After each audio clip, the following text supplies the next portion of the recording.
ছু।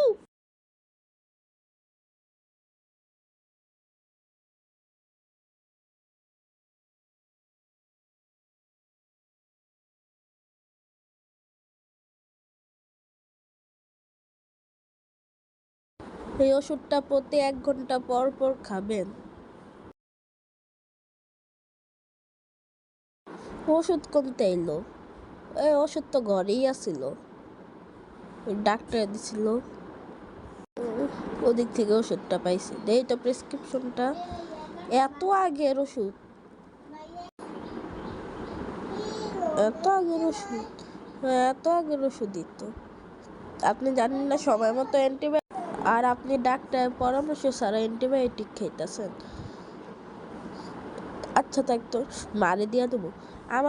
আপনি তো হাসপাতালে যাবেন, লগে লগে আমার মারও নিবেন। এত টাকা আছে আপনার কাছে? যে সময় মতো অ্যান্টিবায়োটিক খায় না, আবার অন্য দেয়, সে অনেক ওষুধ খায়। আর আপনি তো হাসপাতালে যাবেন, সাথে সাথে আমার মাকেও নেবেন। আর সময় মতো হাত ধুইতে হয়। আর কালকে আপনি তো দেখছেন। আচ্ছা, আপনারা সময় মতো অ্যান্টিবায়োটিক খাবেন। আপনাদের কাছে যদি টাকা না থাকে তাই ডাক্তার অ্যান্টিবায়োটিক খাবেন। সুস্থ থাকুন।